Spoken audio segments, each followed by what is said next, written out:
Power ടീമിൽ നിന്നും 3 പേരാണ് പുറത്തു പോയിരിക്കുന്നത്. 1 ജാൻമണി, 2 സിബിൻ, 3 പൂജ.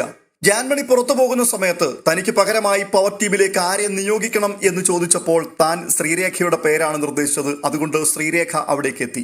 എന്നാൽ ഒരാൾക്ക് കൂടി പവർ ടീമിലേക്ക് പ്രവേശിക്കാം എന്നുള്ള ഒരവസരം ബിഗ് ബോസ് കൊടുത്തു. അതിനുവേണ്ടി താല്പര്യമുള്ളവരാരെങ്കിലും ഉണ്ടെങ്കിൽ അവർക്ക് എഴുന്നേറ്റ് നിൽക്കാം എന്നും പറഞ്ഞു. ഈ അവസരത്തിൽ 4 ആൾക്കാരാണ് പവർ ടീമിലേക്ക് കയറുവാൻ സന്നദ്ധത പ്രകടിപ്പിച്ചത്. 1 ജിൻഡോ, 2 നന്ദന, 3 അഭിഷേക്. മനസ്സില്ലാ മനസ്സോടെ എന്നവണ്ണം അവസാനമാണ് ഗബ്രി എഴുന്നേൽക്കുന്നത്. അങ്ങനെ 4 ആൾക്കാർ. ഈ 4 ആൾക്കാർക്ക് വേണ്ടി ഒരു ടാസ്ക്, ഒരു മത്സരം വെക്കുകയാണ്. ആ മത്സരം ഒരു കഥയായിരുന്നു. ആ കഥ ബിഗ് ബോസ് പറഞ്ഞു കേൾപ്പിച്ചതിനു ശേഷം കഥയിൽ നിന്നും ചോദ്യങ്ങൾ ഓരോ മത്സരാർത്ഥികളെയും മാറ്റി നിർത്തി ചോദിക്കുകയും കൂടുതൽ കൃത്യമായ ആൻസർ പറയുന്ന വ്യക്തി വിജയിക്കുകയും ചെയ്യും എന്നുള്ളതായിരുന്നു. ഇവിടുത്തെ കഥ ഇതാണ്.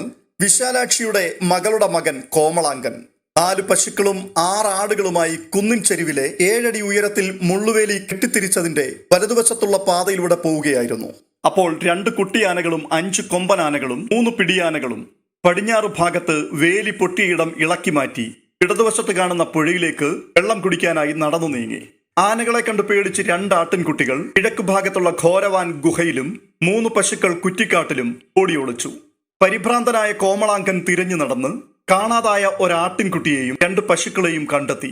ഇതായിരുന്നു കഥ. ഈ കഥയിൽ നിന്നും ഓരോരുത്തരോട് ബിഗ് ബോസ് ചോദ്യങ്ങൾ ചോദിക്കുകയാണ്. എത്ര പശുക്കളായിരുന്നു, എത്ര ആനകൾ ഉണ്ടായിരുന്നു, എത്ര കൊമ്പനാനകൾ, എത്ര പിടിയാനകൾ, ഏത് ഭാഗത്താണ് വേലി പൊട്ടിക്കിടന്നത്, ഇങ്ങനെയൊക്കെയുള്ള പല ചോദ്യങ്ങളാണ്. ഈ ചോദ്യങ്ങളിൽ ഒരെണ്ണത്തിന് മാത്രമാണ് കൃത്യമായ ഉത്തരം ജിൻഡോയ്ക്ക് നൽകുവാനായത്. അതുകൊണ്ട് ജിൻഡോ ആദ്യം തന്നെ പുറത്താകുന്നു. അതിനുശേഷം നന്ദനയും അബിയും 2 ചോദ്യങ്ങൾക്ക് കൃത്യമായ ഉത്തരം നൽകി. അവസാനമായി ഗബ്രിയുടെ പേരാണ് പറയുന്നത്. അദ്ദേഹം 3 ചോദ്യങ്ങൾക്ക് കൃത്യ ഉത്തരം പറഞ്ഞു. അതുകൊണ്ട് തന്നെ ഏറ്റവും അധികം ഉത്തരം നൽകിയ ഗബ്രി വിന്നറായി തിരഞ്ഞെടുക്കപ്പെട്ടു. സത്യത്തിൽ എല്ലാവരെയും നടുക്കുന്ന ഒരു നടപടിയായി പോയി അത്.